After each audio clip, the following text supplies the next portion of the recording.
Ravindra classes. स्वागत है आप सभी का रविंद्रा क्लासेस में। और मेरा नाम है सागर भैया और आज हम लोग पढ़ने जा रहे हैं मैटर इन अवर सराउंडिंग का तीसरा लेक्चर, जो कि हमारा आखिरी लेक्चर होने जा रहा है।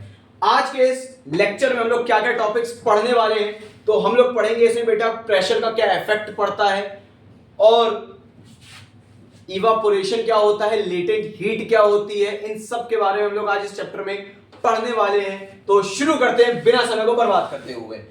तो बात करते हैं effect of pressure. Effect of pressure किस पे? Effect of pressure, effect of pressure in the change of state of matter. Matter की जो स्टेट कन्वर्जन हो रहा है उसमें प्रेशर का क्या इफेक्ट पड़ता है। समझना, अगर आप गैसेस पे प्रेशर अप्लाई करते हो, कोई भी गैस है उस पर प्रेशर अप्लाई करते हो, समझना तीन स्टेट्स ऑफ मैटर है, सॉलिड, लिक्विड, गैस। सॉलिड के पार्टिकल्स बहुत पास पास है, उनके बीच में इंटरमोलिकुलर फोर्स बहुत ज्यादा है और स्पेसिंग बहुत कम है। अब आप गैस पे क्या कर रहे हो? फोर्स लगा रहे हो। आप गैस के पार्टिकल्स को फोर्स कर रहे हो कि वो पार्टिकल्स और पास आए, जिससे होगा क्या, वो गैसेस के पार्टिकल्स लिक्विफाई होना स्टार्ट हो जाएंगे। इससे क्या होगा, जो गैस है वो लिक्विड फेज में कन्वर्ट हो जाएगी। इसका बहुत अच्छा एग्जांपल आता है एलपीजी। एलपीजी का पूरा नाम बहुत से बच्चे गलत याद करते हैं। मैंने कई बार क्लासेस में पूछा भी है कि what is the full form of LPG. तो बेटा एलपीजी का फुल फॉर्म उन्होंने बताया लिक्विड पेट्रोलियम गैस। नहीं, इसका होता है liquefied petroleum gas, liquefied petroleum gas, liquefied petroleum gas, liquefied petroleum gas. Liquefied petroleum gas का मतलब क्या है? एक गैस है जिसको लिक्विफाई किया गया है, वो लिक्विड थी नहीं, उसे किया गया है, लिक्विफाई किया गया है।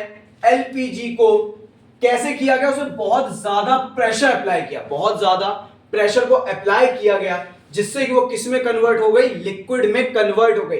एलपीजी का इस्तेमाल हम लोग कहां पे करते हैं? अपने घरों में खाना बनाने के लिए। गांव वगैरह में आज भी चूल्हे जलते हैं। वहीं अगर हम लोग प्रेशर को घटा देंगे तो लिक्विड वेपराइज हो जाएगा। प्रेशर को कम किया, प्रेशर को कम किया, उससे क्या हुआ? लिक्विड वेपराइज हो गया। समझा? प्रेशर कम हुआ, लिक्विड के पार्टिकल्स को एक स्पेस मिल गया कि वो वहां पे फैल सके। वो फैले, वो किस में कन्वर्ट हो गए? गैसेस में। किस में कन्वर्ट हो गए? गैसेस में। हमने क्या पढ़ा कि अगर हम लोग गैस पे प्रेशर अप्लाई करेंगे तो वो क्या हो जाएंगे बच्चा? लिक्विफाई हो जाएंगे। और वहीं लिक्विड से अगर प्रेशर को हम लोग कम करेंगे तो वो वेपराइज हो जाएंगे। बात समझ में आई कि नहीं? आगे चलें, आगे चलें। बात आती है लेटेंट हीट की। What is latent heat? एक शब्द है यहाँ पे लेटेंट। पुराना रिश्ता है लेटेंट से हमारा, यह शब्द काफी कॉमन रहा है कुछ सालों तक। याद हो तो अच्छी बात है, वरना आगे बढ़ते हैं टॉपिक पे। लेटेंट शब्द का मतलब होता है हिडन। लेटेंट शब्द का मतलब होता है हिडन। हिडन का मतलब जो चीज छुपी हो, जो चीज छुपी हो, जो आपके अंदर टैलेंट छुपा है उसको आपको दिखाना है, लेटेंट। लेटेंट शब्द का मतलब होता है हिडन। अब हम लोग किसकी बात कर रहे हैं? हीट की। एक ऐसी हीट जो छुप गई, एक ऐसी हीट जो छुप गई। ये दो प्रकार की होती है, एक लेटेंट हीट ऑफ फ्यूजन और एक latent heat of vaporisation. Latent of fusion, latent heat of vaporisation. समझना बच्चा, फ्यूजन में क्या होता है? सॉलिड से सब्सटेंस जाता है लिक्विड में, सॉलिड से सब्सटेंस जाता है लिक्विड में। वेपराइजेशन में लिक्विड जाता है गैस में, वेपराइजेशन में लिक्विड जाता है। अब भैया लेटेंट है, लेटेंट यहां पे यूज होता है टेम्परेचर के लिए। एक ऐसी हीट जिसमें टेम्परेचर हिडन हो गया। मतलब हिडन से मतलब टेम्परेचर कोई भी चेंज नहीं होगा, टेम्परेचर चेंज नहीं होगा। समझो, मैं यहां पे वाटर का एग्जांपल ले रहा हूं। एग्जांपल वाटर का, जैसे वाटर हमारा आइस फॉर्म में है, आइस से किसमें जा रहा है? वाटर में। फिर वाटर से किसमें जा रहा है? वेपर में। ठीक, जब ये आइस से वाटर में जा रहा है तो इसका टेम्परेचर कितना होगा? 0 डिग्री। जब तक ये पूरा कन्वर्ट नहीं हो जाएगा तब तक इसके टेम्परेचर में कोई भी चेंजमेंट नहीं आएगा। इसको बोलते हैं हम लोग लेटेंट हीट। फेज कन्वर्जन हुआ, फेज कन्वर्जन हुआ, लेकिन हीट में चेंजमेंट, टेम्परेचर में चेंजमेंट नहीं आया। वहीं वाटर किसमें गया? वेपर में। टेम्परेचर रहता है 100 degree Celsius, 100 degree temperature 100 degree Celsius है, लेकिन जब तक वाटर वेपर में कन्वर्ट हो रहा है टेम्परेचर चेंज नहीं होगा, टेम्परेचर चेंज नहीं होगा। बात समझ में आई? लेटेंट हीट क्या होती है? एक ऐसी हीट जिसमें टेम्परेचर हिडन हो गया, एक ऐसी हीट जिसमें टेम्परेचर हिडन हो गया हो। दो प्रकार की होती है, latent heat of fusion, latent heat of vaporisation. Fusion में क्या होता है, सॉलिड जाता है लिक्विड में, वेपराइजेशन में क्या होता है, लिक्विड जाता है गैस में। बहुत इंपॉर्टेंट टॉपिक है, पहले चैप्टर के कुछ ही गिनती के टॉपिक्स हैं जो पेपर्स में टीचर्स पूछते हैं, जिसमें से आपका एक ये लेटेंट हीट बहुत इंपॉर्टेंट हो जाता है। आपको समझ लो अच्छे से। एक बार आगे चलें, इधर कोई प्रॉब्लम हो आप लोग प्लीज कमेंट में पूछ लीजिएगा। आगे चलते हैं। अब अगला टॉपिक आता है हमारा यहां पर इवापोरेशन। इवापोरेशन दो शब्द होते हैं बच्चा, एक होता है इवापोरेशन, एक होता है बॉइलिंग। बॉइलिंग क्या होता है, एक ऐसा फिनोमेना जो पूरे होल लिक्विड में चल रहा है। इवापोरेशन क्या होता है, जो पूरे लिक्विड में चल रहा है। समझो बात को, ये एक बीकर है, इसमें पानी भरा है, इसमें वाटर भरा है, नीचे से इसको बर्न किया जा रहा है। ठीक, नीचे से इसको बर्न किया जा रहा है, तो नीचे के जो पार्टिकल्स है ये क्या होंगे, हीटअप। हीटअप हो गए, ये कहां जाएंगे, ऊपर। ऊपर के पार्टिकल्स जो ठंडे हैं वो कहां पे आएंगे, नीचे। तो ये पूरे सरफेस में चल रहा है। इस प्रोसेस को बोल रहे हैं बॉइलिंग, इस प्रोसेस को बोल रहे हैं। वही इवापोरेशन क्या है भैया, ये वही लिक्विड। अब इस पे हम लोग हीट अप्लाई नहीं कर रहे, ये क्या है, सरफेस फिनोमिना है। मतलब हीट बाहर से एटमॉस्फेयर से आ रही है और यहीं सरफेस से वो वेपर्स बनके उड़ रही है, सरफेस से ही वो वेपर्स बनके उड़ रही है। इसको बोलते हैं इवापोरेशन, सरफेस फिनोमिना कहलाता है। इवापोरेशन एक सरफेस फिनोमिना है कि सरफेस पे ही होगा, ओवरऑल लिक्विड में नहीं होता है। ये इफेक्ट किससे होता है, टेम्परेचर से, सरफेस एरिया से, ह्यूमिडिटी से, विंड स्पीड से। इस पे हम लोग अभी अगली स्लाइड में बात करने वाले हैं, इंपॉर्टेंट टॉपिक है। इवापोरेशन के एग्जांपल की बात करें तो क्लॉथ्स ड्राइंग अंडर सन, सूरज के सामने डोरी में कपड़े सुखाए, वो अब सूख रहे हैं, हवा चल रही है, कपड़े सूख रहे हैं, वो क्या है, इवापोरेशन। समझना, लिक्विड जो उस क्लॉथ में है, जो लिक्विड उस क्लॉथ में है, वो क्या हो रहा है, सनरेज के पड़ने पर जा रहा है बाहर।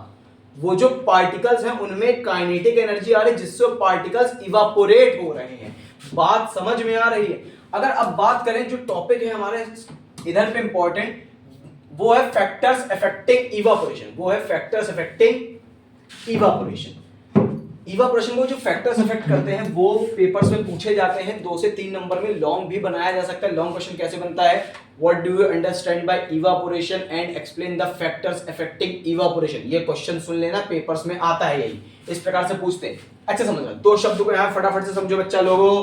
पहला डायरेक्टली प्रोपोर्शनल, पहला directly proportional. Directly proportional, directly proportional क्या होता है, जैसे मैंने कहा कि ए डायरेक्टली प्रोपोर्शनल है बी के। मतलब अगर किसी फैक्टर की वजह से ए की वैल्यू बढ़ेगी तो बी की वैल्यू भी बढ़ना शुरू हो जाएगी। अगर ए की वैल्यू बढ़ेगी तो बी की वैल्यू भी बढ़ना शुरू हो जाएगी। इसको बोलते हैं डायरेक्टली प्रोपोर्शनल। वहीं एक शब्द आता है इनडायरेक्टली प्रोपोर्शनल, इनवर्सली प्रोपोर्शनल। क्या आता है, inversely proportional. Inversely proportional, inversely proportional का मतलब क्या होता है, A has inverse relation with B, A has inverse relation with B। मतलब अगर A की वैल्यू को बढ़ाया जाएगा तो B की वैल्यू घटना शुरू हो जाएगी। तो रिलेशन को बहुत अच्छे से समझ लेना, क्योंकि आगे फिजिक्स में बहुत काम आते हैं कि कहां कोई चीज डायरेक्टली प्रोपोर्शनल, कहां कौन सी इनवर्सली प्रोपोर्शनल। शुरू करें पहले temperature. Evaporation is directly proportional to temperature. अगर टेम्परेचर की वैल्यू बढ़ेगी तो इवापोरेशन का रेट भी बढ़ेगा। Higher the temperature higher the rate of evaporation. गर्मी में कपड़े जल्दी सूखते हैं, सर्दियों में कपड़ों को टाइम लगता है, क्योंकि गर्मी में टेम्परेचर ज्यादा है। सरफेस एरिया की बात करें, अच्छा देखो 2 कपड़े मैंने धोए, एक को मैंने लेके ऐसे रस्सी में डाल दिया और एक को मैं प्रॉपर ऐसे सुखा रहा हूं, तो जो सरफेस एरिया है कपड़ा का वो ज्यादा एक्सपोज हुआ। जितना ज्यादा सरफेस एरिया एक्सपोज होगा उतना ज्यादा इवापोरेशन होगा, जितना कम सरफेस एरिया होगा उतना कम इवापोरेशन होगा। Larger surface area exposes more liquid molecules to the air allowing for the faster evaporation. जितना ज्यादा सरफेस एरिया एक्सपोज होगा एयर में उतना ज्यादा इवापोरेशन होगा।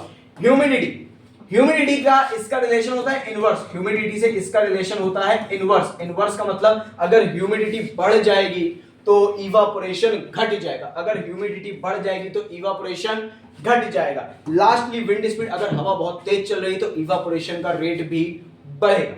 अगर विंड स्पीड बढ़ जाती है, हवा बहुत साए चल रही है तो इवापोरेशन का रेट भी बढ़ेगा।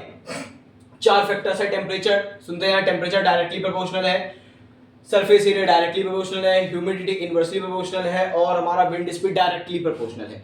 चार में से केवल एक यही फैक्टर है जो इनवर्स रिलेशन दिखा रहा है, बाकी सब डायरेक्ट रिलेशन दिखा रहा है कि अगर एक वैल्यू बढ़ रही है तो दूसरी वैल्यू भी अपने आप बढ़ेगी। बहुत इंपॉर्टेंट है, पढ़ जरूर लेना इसको। ठीक, आगे अगर हम लोग बात करें कूलिंग इफेक्ट, एक बहुत इंपॉर्टेंट टॉपिक यहां पर cooling effect. Evaporation causes cooling, evaporation causes cooling.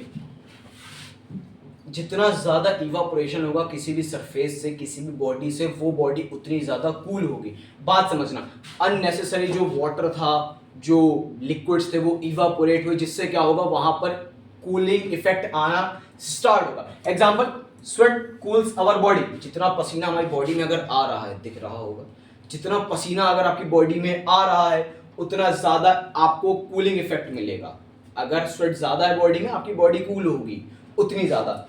जैसे water kept in earthen pots, बेटा अर्थन पॉट्स को हम लोग घड़ा बोलते हैं। अर्थन पॉट्स में पानी को रखा जाता है और पानी घड़े में ठंडा रहता है। ठीक, अगर आगे बात करें, अच्छा ठीक, how does evaporation causes cooling, उसकी पूरी एक थ्योरी लिखी है कि how does evaporation causes cooling.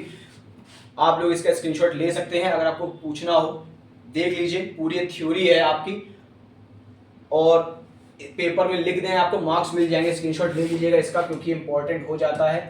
Summary of the chapter, अभी तक हम लोगों ने क्या क्या पढ़ा है इस चैप्टर में। सबसे पहले हमने पढ़ा था matter is anything that occupies space and has mass.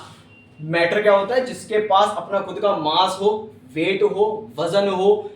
Basically wait और मास में अंतर होता है, वो आप ग्रेविटेशन में पढ़ेंगे, फिजिक्स में। मैटर क्या होता है? जिसके पास अपना खुद का स्पेस ऑक्यूपाई करे, आप उस चीज को जहां भी रख दो, और उसके पास क्या होता है? मास होता है। तीन कॉमन स्टेट्स में एग्जिस्ट करता है हमारा, कौन कौन सा? सॉलिड, लिक्विड और गैस। दो और स्टेट्स होती है बेटा, आप आगे क्लासेस में पढ़ोगे, नाम बता दे रहा हूं, plasma and boss einsteinium condense state. दो और स्टेट्स होती है, आप आगे क्लासेस में पढ़ोगे। States of matter can change with the temperature of the pressure, temperature और प्रेशर, जिसको अभी हम लोगों ने पढ़ा, आज की क्लास में पढ़ा कि टेम्परेचर और प्रेशर स्टेट्स ऑफ मैटर को चेंज कर सकता है। कुछ प्रोसेसेस भी पढ़ी थी हमने पिछली क्लास में, melting, freezing, boiling, condensation, sublimation, solidification, ये कुछ प्रोसेसेस पढ़ी थी हमने। आज हमने पढ़ा है इवापोरेशन हैज कूलिंग इफेक्ट, और पूरा इवापोरेशन के बारे में पढ़ा है और लेटेंट हीट पढ़ा। अब फटाफट से आप लोग सुन लीजिए क्या क्या इस चैप्टर में इंपॉर्टेंट हो जाता है। सबसे पहले आप इस चैप्टर में पढ़िए सॉलिड, लिक्विड, गैस के बीच में डिफरेंस अच्छे से, विद एग्जांपल्स, अच्छे से पढ़िए इसको एग्जांपल्स के साथ। देन इसके बाद स्टेट कन्वर्जन्स को आप देख लीजिए, जितनी भी होती हैं वो इंपॉर्टेंट हो जाती हैं, और सब में मैं नोट करके बोल रहा हूं, एग्जांपल्स जरूर देख लीजिएगा। और इसके बाद आप लेटेंट हीट, इवापोरेशन और इवापोरेशन के फैक्टर्स ये देख लीजिएगा। और हमारा ये चैप्टर यहाँ पे खत्म हो रहा है, मैं वाइंड अप कर रहा हूँ। और अगर आपको इनके नोट्स की रिक्वायरमेंट हो तो हम बहुत जल्दी नोट्स भी लाने वाले हैं। हम आपको कुछ ही क्लासेस में टेलीग्राम का लिंक भी शेयर करेंगे, आप वहां पे जाके नोट्स भी डाउनलोड कर सकते हैं। अगर आपको पसंद आ रही हो वीडियोस तो लाइक करिए, कोई क्वेश्चन हो तो कमेंट कीजिए। और बहुत बहुत थैंक यू। मेरा नाम सागर है, आज क्लास रैप करते हैं।